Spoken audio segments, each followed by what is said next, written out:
Good morning students. मैं आज आपके बीच कक्षा 12 विद्युत रसायन यानी इलेक्ट्रोकेमिस्ट्री का नेक्स्ट वीडियो लेके प्रस्तुत हुआ हूँ। इससे पिछली वाली वीडियो में हमने कोलराउस के नियम और फैराडे के विद्युत अपघटन संबंधी नियम के बारे में मैं आप लोगों को अवगत करा चुका हूँ। नेक्स्ट टॉपिक इलेक्ट्रोकेमिकल सीरीज यानी विद्युत रासायनिक श्रेणी। क्या होती है विद्युत रासायनिक श्रेणी? विभिन्न धातुओं को उनके बढ़ते हुए मानक इलेक्ट्रोड विभवों के आधार पर रखने पर जो श्रेणी प्राप्त होती है उसी को कहते हैं विद्युत रासायनिक श्रेणी। यानी क्या कहा मैंने, मैं रिपीट कर रहा हूं, विभिन्न धातुओं को या विभिन्न तत्वों को, ठीक है, विभिन्न तत्वों को उनके बढ़ते हुए मानक इलेक्ट्रोड विभवों के आधार पर रखने पर जो सारणी या जो सीरीज प्राप्त होती है, जो श्रेणी प्राप्त होती है, उसी को विद्युत रासायनिक श्रेणी करते हैं। यानी the series we get by arranging the different element in increasing order of their standard electrode potential. उनके स्टैंडर्ड इलेक्ट्रोड पोटेंशियल के इंक्रीजिंग ऑर्डर पे रखने पे जो सीरीज हमें प्राप्त होगी उसी को कहेंगे इलेक्ट्रोकेमिकल सीरीज। तो जो स्टैंडर्ड इलेक्ट्रोड पोटेंशियल के बढ़ते हुए क्रम का मतलब हुआ, देखिए एक चीज कंफ्यूज मत करना, आप बुक्स में अगर देखेंगे तो बुक्स में पॉजिटिव से निगेटिव की ओर, यानी नीचे मैंने तो यहाँ पे केवल धातुएं ले रखी हैं क्योंकि इस इलेक्ट्रोकेमिस्ट्री में धातुओं का उपयोग ज्यादा है, क्योंकि इलेक्ट्रोड जो बनाए जाते हैं धातुओं के बनाए जाते हैं। ठीक है, बुक में आपने देखा होगा नीचे फ्लोरीन होगा, सबसे ऊपर पे फ्लोरीन दिया होगा, जबकि लिथियम सबसे नीचे दिया होगा।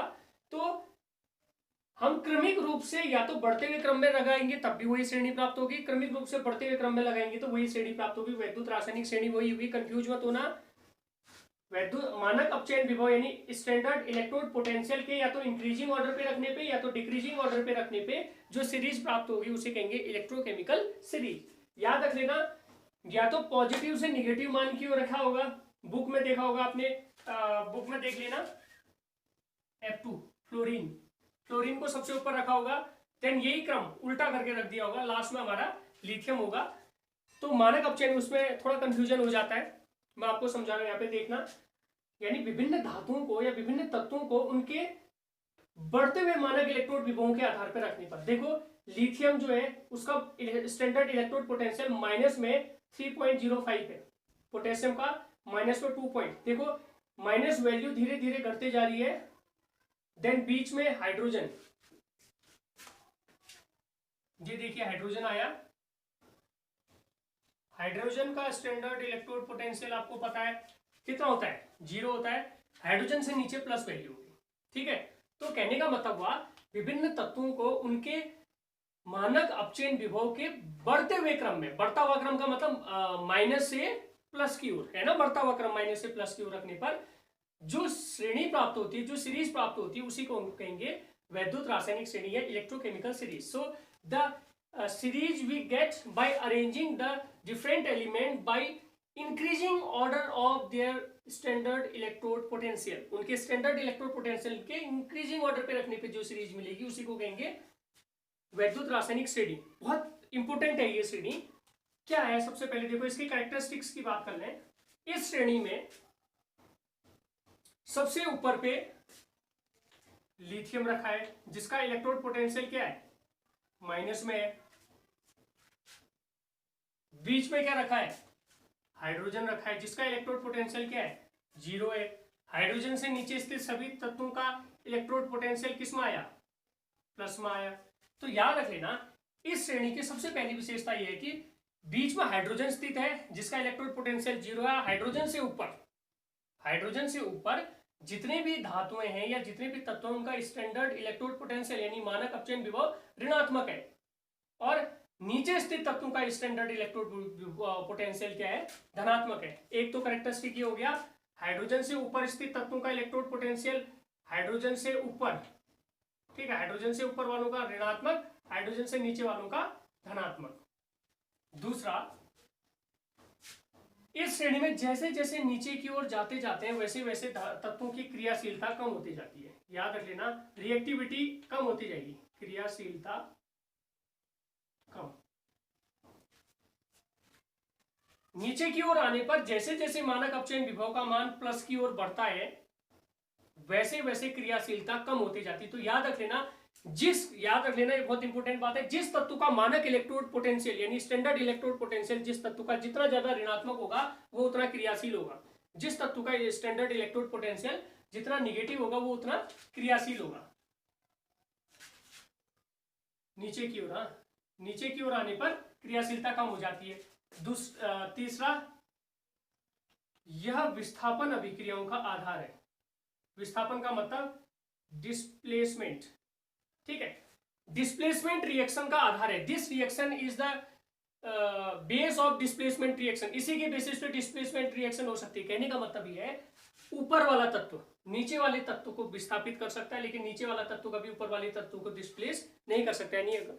आई mean to say, upper element is able to displace the lower element from its compound, but lower element never displace the upper element from its compound. जैसे एग्जांपल मैं लेता हूं Al2O3 plus Fe।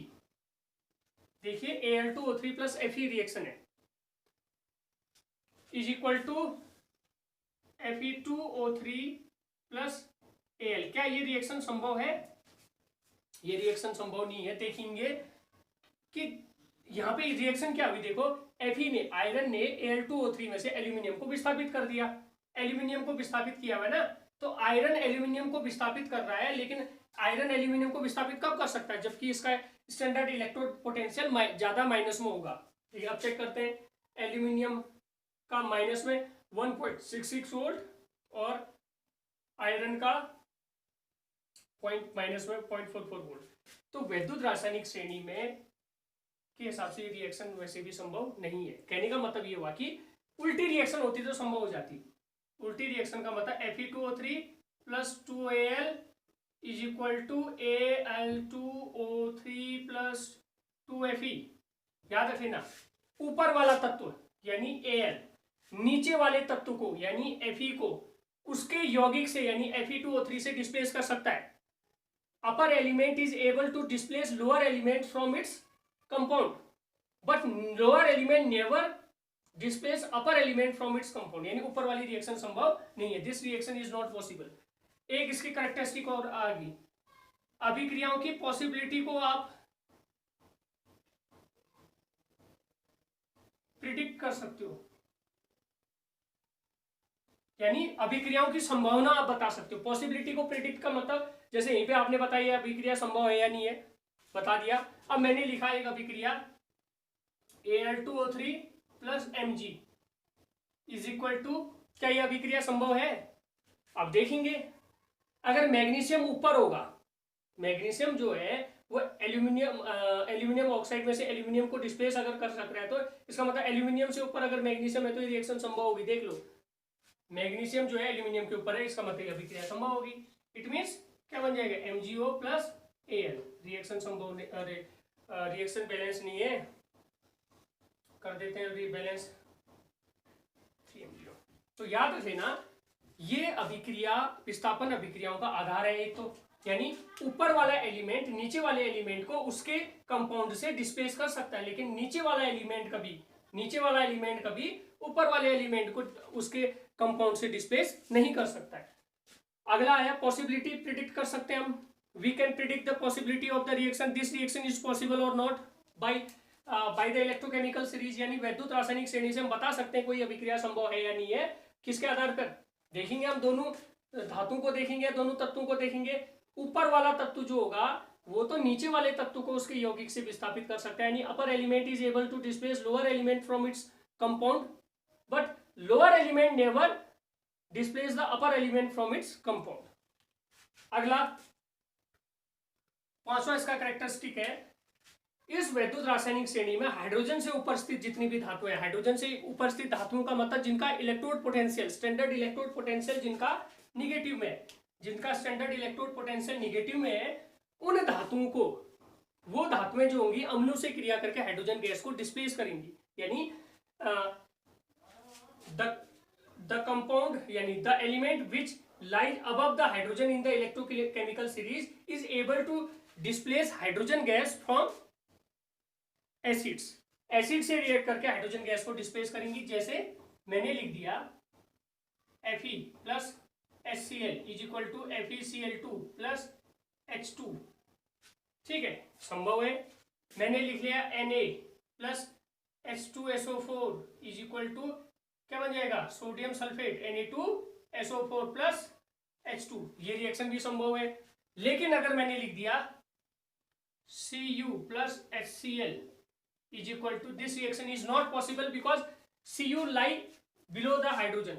Copper hydrogen के नीचे स्थित है electrochemical series में, तो हाइड्रोजन से नीचे स्थित जितने भी कंपाउंड है वो एसिड से रिएक्ट नहीं करेंगे, यानी एसिड से रिएक्ट करके हाइड्रोजन गैस को लिबरेट नहीं करेंगे, क्योंकि उनका स्टैंडर्ड इलेक्ट्रोड पोटेंशियल जो है पॉजिटिव में है। तो यानी दूसरे शब्दों में ये भी कह सकते हैं कि जिनका स्टैंडर्ड इलेक्ट्रोड पोटेंशियल पॉजिटिव में होता है वो एसिड से रिएक्ट करके हाइड्रोजन गैस को फ्री नहीं कर सकते हैं या हाइड्रोजन गैस को मुक्त नहीं कर सकते, जबकि हाइड्रोजन से ऊपर एलिमेंट जिनका इलेक्ट्रोड पोटेंशियल माइनस में है वो क्या कर सकते हैं, एसिड से रिएक्ट करके हाइड्रोजन गैस को लिबरेट कर सकते हैं, हाइड्रोजन गैस को मुक्त कर सकते हैं। ठीक है, और दूसरी बात, छठा पॉइंट, जैसे जैसे हम नीचे की ओर जाते हैं,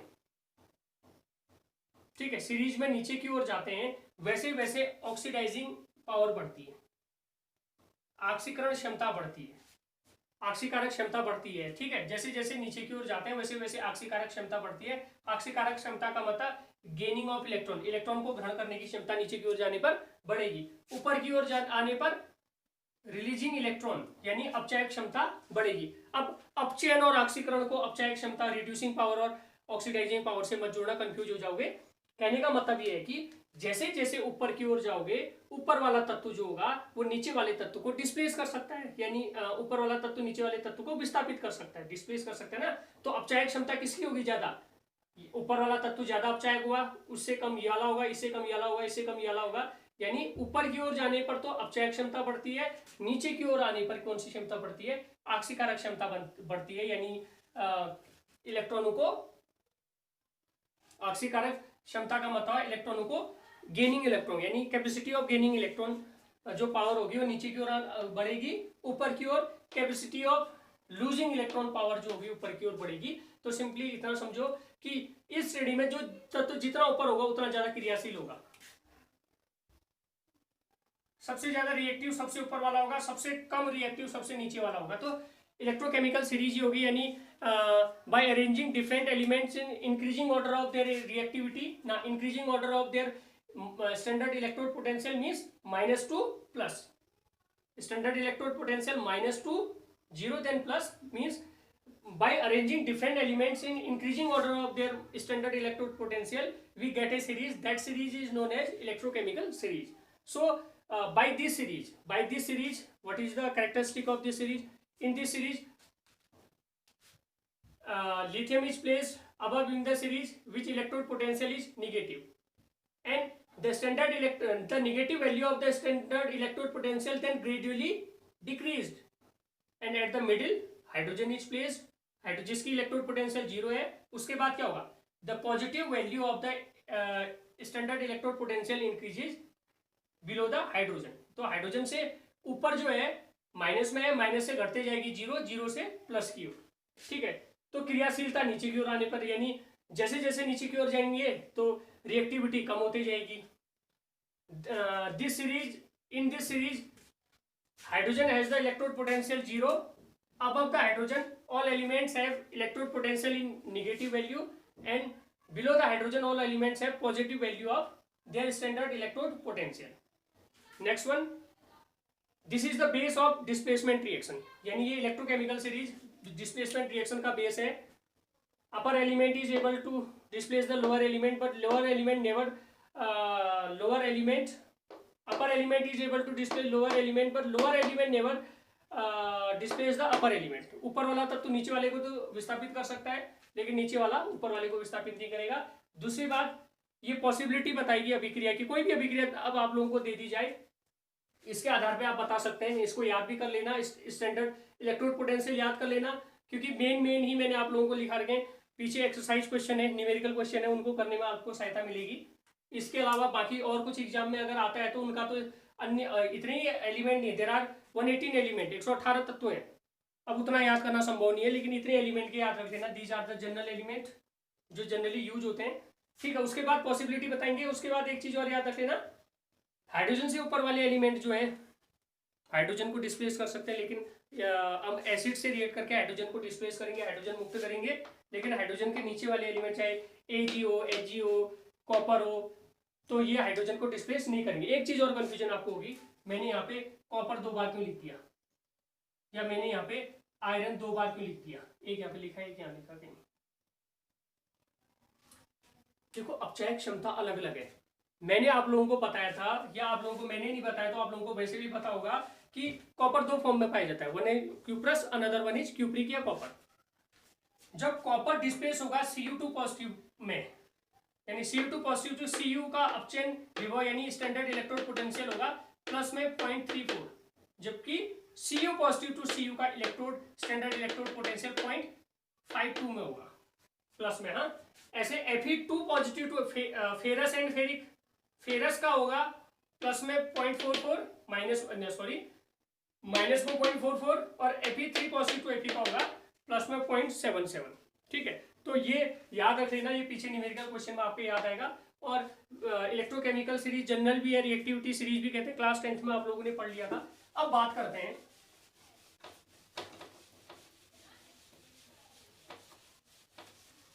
बहुत इंपोर्टेंट टॉपिक की,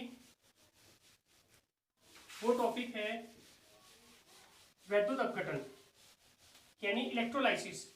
इलेक्ट्रोलाइसिस हम कैसे कराएंगे, एक बार टाइम देख लेते हैं कितना हुआ है।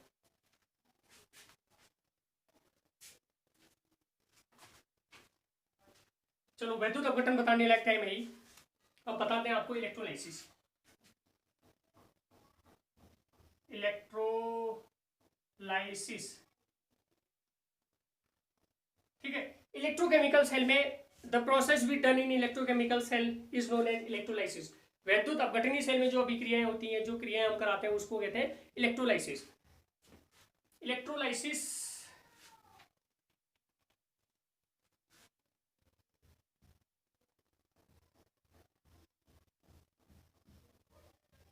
मान लेते हैं, generally we take an electrolytic cell, एक इलेक्ट्रोलाइटिक सेल लिया, ये इसका एनोड है, ध्यान से देखना, ये इसका ये एनोड है, ये कैथोड है। इलेक्ट्रोलाइटिक सेल वो सेल होता है जिसमें बाहर से इलेक्ट्रिसिटी कंडक्ट करा के केमिकल रिएक्शन इसमें पॉसिबल होती है, यानी हमने इन दोनों इलेक्ट्रोडों को किसी बैटरी से जोड़ दिया। चलो 2 ही सेल की बैटरी बनाई, इसके पीछे सेल भी यहाँ पे उसमें primary and secondary cell, last एक ही टॉपिक बचा हुआ है।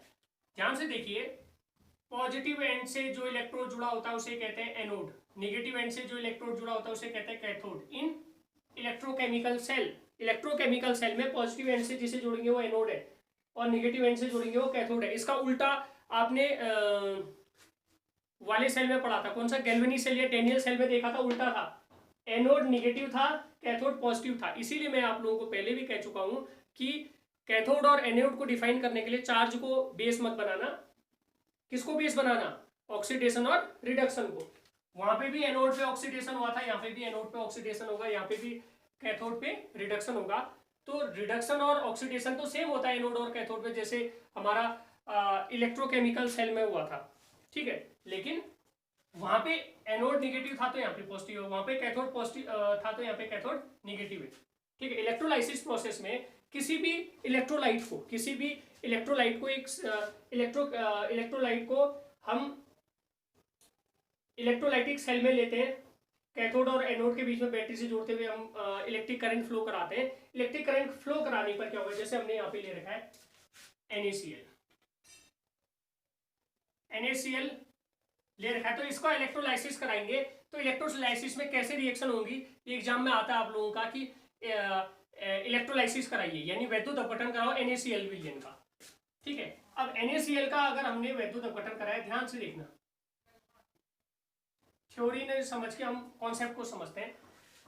इलेक्ट्रोलाइसिस कैसे करानी है, जैसे कोई लवण दिया होगा, कोई सॉल्ट दिया होगा, सबसे पहले जब इलेक्ट्रोलाइसिस कराते हैं, सबसे पहला स्टेप वाइज बता रहा हूँ, पहला स्टेप याद रखना, सबसे पहले dissociates electrolyte dissociate into its own ion, अपने आयनों में टूट जाएगा, Na टूटेगा Na और Cl में। अब वैलेंसी या ऑक्सीडेशन नंबर आपने कक्षा 11 में पढ़ा होगा, Na+1 और Cl-1, ठीक है। तो Na पॉजिटिव और Cl निगेटिव, ठीक है, Na पॉजिटिव और Cl निगेटिव। ऑक्सीडेशन नंबर और वैलेंसी लगभग इक्वल ही होती हैं, केवल याद रख लेना ऑक्सीडेशन नंबर पॉजिटिव निगेटिव दोनों हो सकता है, लेकिन वैलेंसी ऑलवेज पॉजिटिव वैल्यू होती है, ठीक है। NaCl है तो ये टूटेगा Na पॉजिटिव और Cl निगेटिव, ठीक है। अब उसके बाद क्या करना आप लोगों ने, दो रिएक्शन होनी है आपको पता है, वन इज एनोड की, अनदर वन इज कैथोड। दो रिएक्शन होनी है, लेकिन कैसे रिएक्शन कराएंगे, सबसे पहले आप लोगों को करना है, जो आपको लवण दे रखा है, जो इलेक्ट्रोलाइट दे रखा है, उसको अपने आयंस में कन्वर्ट कर लिया। अब याद रख लेना, जब निगेटिव आयन और नंबर पे होगा तो स्टाइकियोमेट्री को बैलेंस करने के लिए या स्टाइकियोमेट्री को संतुलित बनाए रखने के लिए हम क्या करते हैं, जब क्या कहा मैंने, निगेटिव आयन इन और नंबर, यहाँ पे एक ही है ना, Cl निगेटिव एक ही है, तो और नंबर में हो गया, तो पूरी इक्वेशन को 2 से मल्टीप्लाई कर देना, 2 2 2, ठीक हो गया।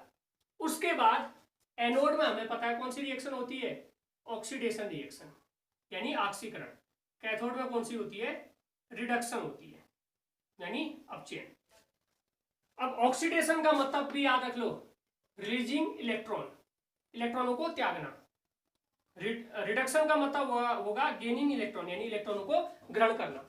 अब देखना, एनोड में इलेक्ट्रॉन त्यागे जाएंगे। अब इलेक्ट्रॉन, एनोड में इलेक्ट्रॉन त्यागना मतलब एनोड में इलेक्ट्रॉन डोनेट किए जाएंगे। अब इन दोनों में से कौन डोनेट करेगा, देखो, अब जिसके पास है ऑलरेडी इलेक्ट्रॉन वही डोनेट करेगा। हमेशा याद रख लेना, negative ion always donate electron.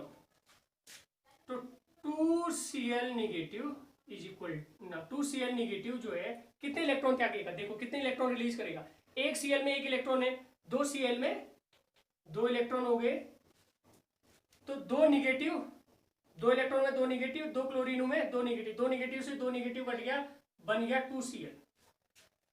But chlorine found in the molecular state, chlorine 2Cl नहीं होगा, क्लोरीन क्या होता है, Cl2, क्लोरीन गैस के रूप में ये उड़ गया, कहां पे, एनोड में। और ये रिलीजिंग इलेक्ट्रॉन कैथोड में जाएंगे,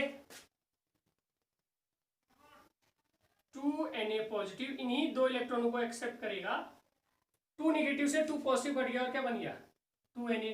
अब यहाँ पे Na2 नहीं लिखोगे, metal found in the atomic state, metal को एटॉमिक स्टेट में राइट मतलब लिखते हैं या मेटल पाए जाते हैं एटॉमिक स्टेट में, तो ये तो 2Na ही होगा। लेकिन क्लोरीन लिखोगे तो Cl2, फ्लोरीन लिखोगे F2, हाइड्रोजन लिखते हो तो क्या लिखते हो, H नहीं लिखते हैं, H2, नाइट्रोजन लिखते हैं तो N2, ऑक्सीजन लिखते हैं O2, लेकिन सोडियम या मैग्नीशियम लिखोगा तो Mg2 नहीं लिखते, Mg, ठीक है। तो स्टाइकियोमेट्री इनके आगे लगाते हैं, ये आया समझ में। तो याद रख लेना, सिंपल एक और बताता हूं तब आ जाएगा समझ में। इलेक्ट्रोलाइसिस ऑफ CaCl2, CaCl2 कुछ नहीं करना है, आयनों में तोड़ देना है, Ca2 positive plus 2Cl negative, Ca2 positive plus 2Cl negative,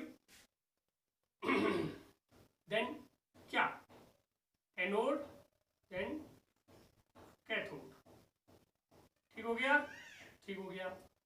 anode में क्या हुआ, ऑक्सीडेशन, अच्छा ये आगे नहीं बढ़ते हैं, यहीं पे देखना मैंने क्या कहा था, सबसे पहले आयनों में तोड़ो, आयनों में तोड़ने का देखना निगेटिव आयन जो है वो इवन होने चाहिए। अगर ऑलरेडी इवन है तो कोई बात नहीं, लेकिन जैसे ऊपर वाली रिएक्शन में इवन नहीं थे तो हमने पूरी इक्वेशन को इवन करने के लिए 2 से मल्टीप्लाई कर दिया था, लेकिन यहाँ ऑलरेडी इवन है तो कुछ नहीं करना है हमने। फिर क्या करना है, एनोड में लिख देना है निगेटिव आयन, कैथोड में लिख देना है पॉजिटिव आयन, बस इन्हीं का खेल है। एनोड में निगेटिव आयन, कैथोड में पॉजिटिव आयन। जो निगेटिव आयन होंगे वो इलेक्ट्रॉन रिलीज करेंगे, 2 क्लोरीन ने 2 इलेक्ट्रॉन रिलीज किए, it form Cl2, chlorine gas मुक्त होगी, और यही 2 इलेक्ट्रॉन कैथोड में पहुंचे और कैल्शियम ने एक्सेप्ट किए, कैल्शियम डिपोजिटेड एट कैथोड, यहाँ पे सोडियम डिपोजिटेड एट कैथोड, यहाँ पे कैल्शियम डिपोजिटेड एट कैथोड। इसीलिए वैद्युत अपघटन के नियम याद रखो, फेराडे ने क्या कहा था, in the electrolysis process the quantity of element deposited at any electrode यानी at cathode is equivalent to its equivalent to the charge, is equivalent to the charge, यानी फैराडे के फर्स्ट लॉ के accordingly M proportional to क्या था, Q, यानी the mass of substance deposited at any electrode is proportional to या is proportional to the supplied charge. जितना charge supply किया जाएगा, जितनी धारा प्रवाहित की जाएगी, जितना आवेश प्रवाहित किया जाएगा, चार्ज यानी आवेश प्रवाहित किया जाएगा, उसी के समतुल्य होगा। पहला नियम था, यानी याद रख लेना, इन the electrolysis process the metal is deposited at cathode, cathode पे डिपोजिट होगा। ठीक, अब आया ये इलेक्ट्रोलाइसिस समझ में। एक इलेक्ट्रोलाइसिस और बता देता हूं, किसका बताएं, हाँ एल्यूमिना का बताते हैं, इंपॉर्टेंट है। Al2O3, ये एल्यूमिना का आपका मेटेलिक एक्सट्रैक्शन वाले चैप्टर में भी आएगा, मेटल का एक्सट्रैक्शन। तो यहाँ पे देखना Al2O3 टूटेगा कितना, 2 Al और 3 ऑक्सीजन। अब इनकी ऑक्सीडेशन स्टेट लिख लो, एल्यूमिनियम होता है 3 पॉजिटिव, ऑक्सीजन होता है 2 निगेटिव। हमेशा याद रख लेना व्हेन यू डिसोसिएट, डिसोसिएशन जब आप करते हैं जितना पॉजिटिव आयन बनेंगे उतने निगेटिव आयन, देखना कितना पॉजिटिव चार्ज आया, 3 दूनी 6, 3 दूनी 6, 6 पॉजिटिव 6 निगेटिव, इसका मतलब डिसोसिएशन ठीक कर रखा है। एनोड देन कैथोड, एनोड में ऑक्सीडेशन का मतलब रिलीजिंग इलेक्ट्रॉन, कैथोड में ऑक्सीडेशन का रिडक्शन का मतलब गेनिंग इलेक्ट्रॉन। अब मैंने एक चीज याद और कहा था, क्या, जैसे डिसोसिएशन किया देख लेना, निगेटिव आयन जो है अगर और नंबर पे होंगे तो पूरी इक्वेशन को 2 से मल्टीप्लाई कर देना, यहाँ 2 का 4 हो जाएगा, 3 का 6 हो जाएगा। एनोड में क्या लिखने, निगेटिव आयन, कैथोड में क्या लिख देने पहले से, पॉजिटिव आयन। बस अब देख लेना कितने इलेक्ट्रॉन ट्रांसफर हो रहे हैं। एक ऑक्सीजन में 2 इलेक्ट्रॉन एक्स्ट्रा हैं, तो 6 ऑक्सीजनों में कितने होंगे, एक एक नियम लगाओ गणित का, 6 दूनी 6 2 जा 12 इलेक्ट्रॉन रिलीज किया, बनना चाहिए था 6 हो, लेकिन ऑक्सीजन आपको पता है डायटोमिक फॉर्म में पाया जाता है, तो 6 हो का मतलब क्या हुआ, 3 O2 oxygen gas release at anode. Cathode में यही 12 इलेक्ट्रॉन कैथोड में पहुंचेंगे और एल्यूमिनियम एक्सेप्ट करेगा 12, निगेटिव से 4 दिया 12, 12 पॉजिटिव कटे 4 Al डिपोजिटेड एट कैथोड। तो ये इलेक्ट्रोलाइसिस होगी। आज के लिए इतना ही, धन्यवाद।